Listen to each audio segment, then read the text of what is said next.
Welcome back to the show. The crypto executive director, Bo Hines, is out, but someone else is in.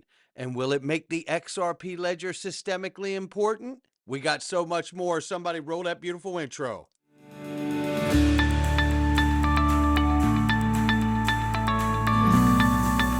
Digital Perspectives with Brad Kimes. Come on in.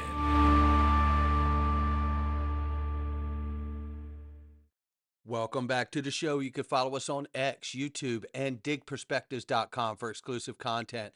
Right now, it's just over $4 trillion cryptocurrency market cap. We're back, and the market looks poised for greatness. $4.03 trillion market cap, and we're up 0.6 on the market. And Bitcoin 118,500 plus, Ethereum 4,100 plus, wants to be 4,200. XRP is $3.19. We're off 3.3 on the 24. We're up 10.9 on the 7-day. Looking at the range of price, we're ranging between 316 and 330. We'll look at some TA before we get out of here. Now, yesterday, I showed you this cartoon monkey here that sold recently for $2.5 million plus. And then I showed you these beautiful properties in the panhandle of Florida, from Panama City to Santa Rosa, you name it, to Destin. Some of the finest beaches in the world, and these homes are absolutely gorgeous on the water. What a place. I'm excited to get either a home or a condo for myself and my family in the future. I love this little joint right here. Beautiful little place. I love it. And I love the condos over here on the waterfront too. So look, all I'm doing is showing you this because I know a lot of people want to have great experiences and do beautiful things for their family. This is one of them for me, and it may be for you too. Go to the link underneath the video, golfofamericaxrp.com, and click the link, sign up for the mailing list, or use the number, call and text Daniel. Daniel will hook you up. I've already spoken to him, and he's going to take care of me too. Whether you want to timeshare a place so you don't carry the whole burden of cost, or whether you just want to have the whole place to yourself for you and your family so you can have all these wonderful, great experiences and getaways, they're going to take care of you soup to nuts. Click the link underneath the video to get started. And by the way, the reason I showed this yesterday was to show you that at anyone that actually the first person that buys a place down here in the panhandle of Florida and takes advantage of the amazing opportunities there, we, DAI and myself, are going to get a copy of this thing so you can hang it in your new home. And then you can tell everybody when they say, well, what is that? You'd be like, well, that is something that I would never pay full price for or for an original, but I would damn sure put a copy in here so I could show you why I wouldn't buy it, because I'd rather have a place that looks like this for less than half the price. Yeah, click that link underneath the video. Hard assets, ladies and gentlemen. Bo Hines, the executive director of President Donald Trump's White House Crypto Council, announced yesterday that he is stepping down to rejoin the private sector. All right, well, he's got a chance to get that money. You know, when I first saw this, I was like, uh-oh, did he do something wrong? Because he just got there. But it looks like, appearing to look like, that it is just a money grab offer. He got the political position. Now he's got the cash out opportunity, and he's taking it. Shout out to Bo Hines for that. Now let's see this. This gets interesting, ladies and gentlemen, because while Bo Hines is now stepping down and resigning to go back into the private sector, the White House is quietly replacing its crypto chief with a Pentagon-linked money man named Patrick Witt. This is not a random appointment, says Stern Drew. Well, take a listen to this little thread. Bo Hines is out. Replacing him, Patrick Witt. Who is Patrick Witt? He's deputy and the current acting director of the Department of Defense's Office of Strategic Capital. Strategic capital, strategic reserves, strategic stockpiles, right? This isn't just a staffing change. It's a blueprint for controlling the entire digital asset space. Listen to this. Witt's background, deputy director of the White House's digital asset team, defense finance experience via Department of Defense, skilled interagency coordination where money meets national security. I'm going to say that one again. Skilled interagency coordination where money meets national security. He is not a crypto native. Well, Why does this matter? Because this role sets the tone for U.S. crypto policy from stablecoins and tokenization to market infrastructure. WIT approaches it with a risk first mindset, not a number go up one. Okay. And Bo Hines was definitely make the numbers go up guy, right? Expect policy shifts in emphasis. Listen to this. Stable coins framed as critical payment infrastructure. Really? Tokenization treasuries, real world assets viewed through systemic risk and national security filters. I mean, I'm sure you're hearing this, right? You're hearing this, right? Yeah. Okay. All right. Well, I'm hearing critical payment infrastructure and systemic risk and national security filter. Okay. We can stop. Well, let me read this one here. The US crypto blueprint is now being drawn by someone who views blockchain not as an asset class, but as critical infrastructure to be controlled. Okay. Ripple's on the way to getting that banking license. I bet that's one step closer. As we get closer to Ripple receiving a national bank charter and a Federal Reserve master account, we are one step closer to the XRP ledger becoming systemically important to the new financial system. I said that based on, do you think XRP ledger could become a SIFMU, systemically important financial market utility, right? And the answer is yes. You guys know this. I've been talking about it forever. I mean, I've had people even say I belong in a home because I won't stop talking about it. But here we are, getting closer and closer to it. And I wanted to go back and remind you guys of something. You guys remember it all became about FSOC, Dodd-Frank Act, right? Which Michael Esbar from Ripple was a part of creating, right? And then here we have financial market utilities, systemically important, right? Or market infrastructure, which is SIFME, right? But what's interesting here is that they can designate this designation to something like Ripple or the XRP ledger if they choose to, because it has implications to the financial system, right? So here you could see, right? The failure or disruption of functioning financial market utility could create or increase the risk, significant liquidity or credit problems spreading among financial institutions or markets, and thereby threaten the stability of the U.S. financial system. You know, Ripple and the XRP ledger also have the real USD on it just as well as XRP and USDC. Very, very important, systemically important infrastructure from my house, right? Then we go down here and look at the kind of things that have been designated in the past as systemically important. The clearinghouse, really? CLS Bank, another clearing platform. Depository Trust Company. You see where we're going here? Guess what else is also a clearing platform? Hidden Road. Uh huh. Let that sink in, right? And what did they just buy? Rail Financial, which does what? Settles 10% of all business to business stablecoin flows in the space. 10% of the whole market. Those are the kind of things that get deemed systemically important. Just brace yourself. And with the U.S. national debt reaching all-time high of $37 trillion, another huge advantage for the United States to counter the rising U.S. debt would be to issue U.S. digital asset bonds for XRP, ADA, Solana, and other U.S. domiciled assets and Bitcoin. Let's face it, if Bitcoin is added to a U.S. strategic reserve, then it must be a U.S. domiciled asset too. People may not like that, but that must be true because they're not going to put something with an unknown affiliation of where it came from in a government stockpile. That ain't happening. That dog don't hunt.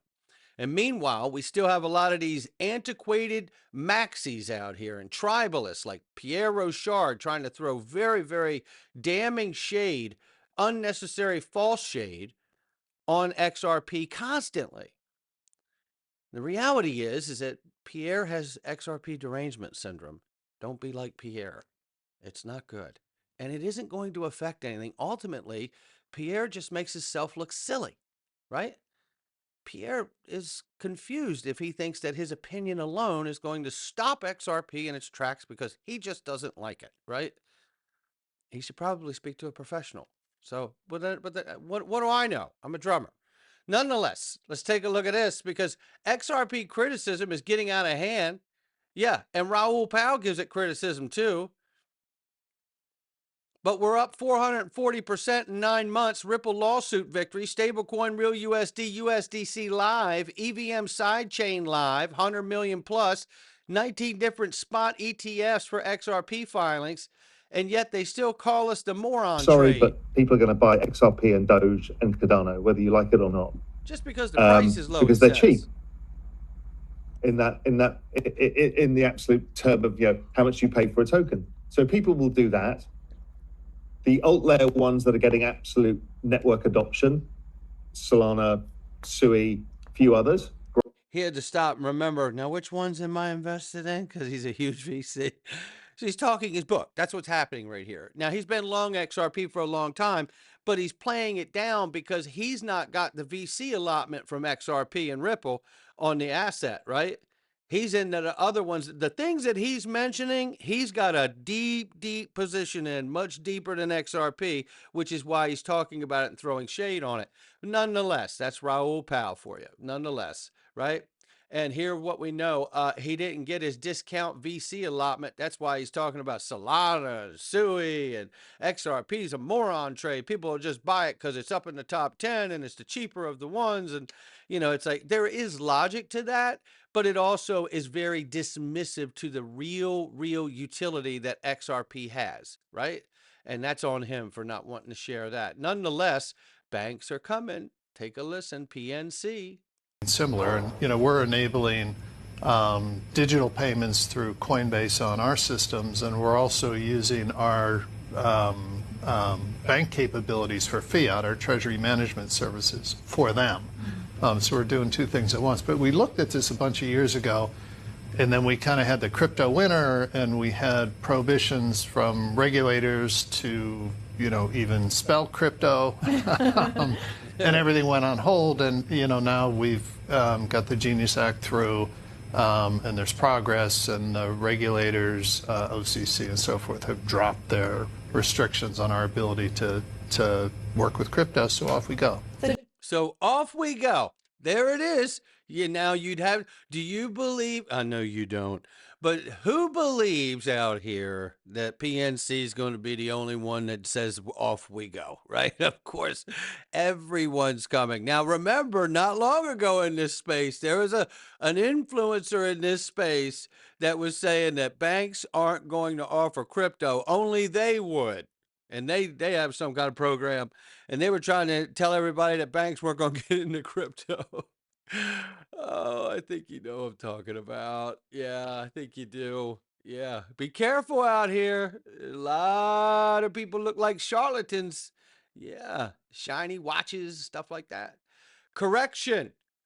This is a article from the block, and the block was wrong, they say. Marty Party says correction after several conversations. This is verified as false. The story was either made up by the block journalist or taken out of context with bias. Both Sol and XRP ETFs are in discussion with BlackRock. Timing cannot be confirmed. Deadline is October to file. Here is the article that spread this false signal, right? Oh, goodness. So at any rate, here's where I come out with this right here. Whether BlackRock has filed for an XRP ETF already or not is really a moot point because BlackRock is already working with their Biddle fund tokenizing U.S. Treasuries on the XRP ledger. So I ask you, does anyone for a second believe that BlackRock would invest in U.S. Treasury tokenization on the XRP ledger but would not want an XRP ETF after bringing that kind of value on chain to the XRP ledger so they can make even more money on top of it all? You think BlackRock's going to miss that opportunity? Or you think BlackRock's going to sleep on this? Take a listen to this. Stephen McClurg, shout out to you, Stephen, from Canary Capital, and Paul Barron, both were just rock stars at XRP Las Vegas 25. Take a listen to this. XRP ETF could bring $5 billion in the first 30 days. Why do you think XRP's ETF might perform differently if you kind of compare, I guess, Bitcoin and ETH right now, who are going head to head? Yeah. What are your Well, first of all, because Steven's smart. thoughts? Yeah, I think there's really three different reasons why I believe that XRP is going to do well versus ETH, for instance. One of them is staking. So if you're actually a bit more crypto native, you're not going to buy an ETH ETF because you can go to one of the crypto exchanges or go somewhere off chain or actually on chain. You can get a 2 to 3% yield. Right. So why would you buy an ETF if you can get a yield on top of your token somewhere else? It just doesn't make any sense. Yeah, for sure. And since XRP doesn't offer that, then it doesn't matter whether it's on an exchange, whether it's in an ETF or not. You're not losing out on anything. So that's reason number one. Number two, I just mentioned it's really the category leader. So the category leaders that people can understand are gonna make a lot more sense. Whereas ETH has a lot more competition in its category. XRP has very little. So people are going to see that as the clear leader. It's done a lot to keep the technology upgraded, continue to move forward, to remain the leader. So I think that's really that's really that.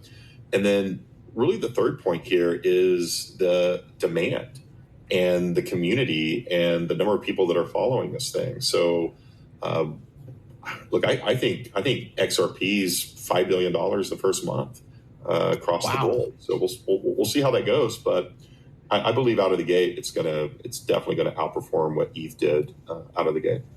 So you think BlackRock doesn't know about that? They don't have the same kind of math and data that they're doing too, analytics. Yeah, I think that's going down. I don't think you got to be an economist to figure it out. Meanwhile, this is what's in front of us because the SEC versus Ripple case is officially over. Wow, it's still surreal to me. What's next? XRP spot ETF approvals. The Clarity Act becomes law. Ripple receives a bank license, Federal Reserve master account, and possibly more Ripple acquisitions.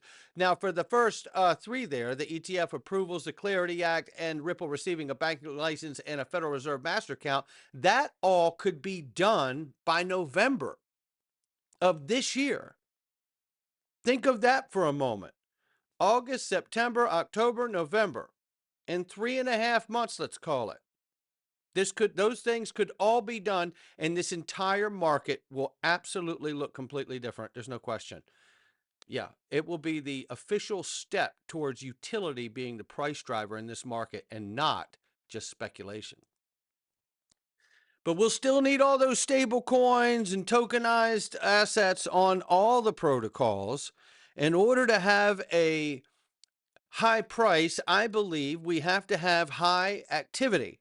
And the only way to get high activity on ledgers and protocols and these new payment rails is to have a lot of different kinds of assets that we can make a market to settle with. And until then, it's not going to be where it needs to be. I can tell you that. But I think it's going to get there in short order. Meanwhile, Eggrad Crypto says the chart doesn't lie.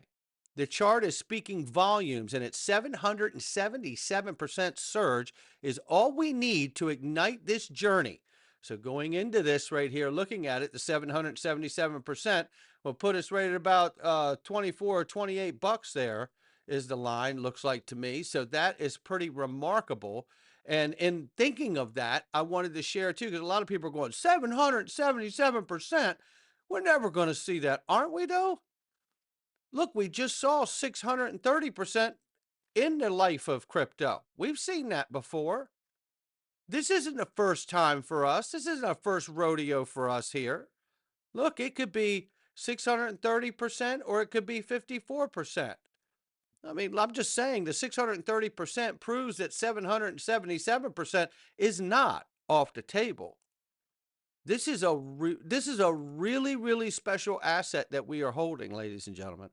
And it is designed to work within inside the financial system. At least that's how I understand it, not financial advice. So I wouldn't expect to see the benefits, the true benefits that I'm looking for, until I begin to see the asset used by the financial system every single day. Not financial advice from me or anyone else. It's just my digital perspectives. I'll catch all of you on the next one. Happy Sunday.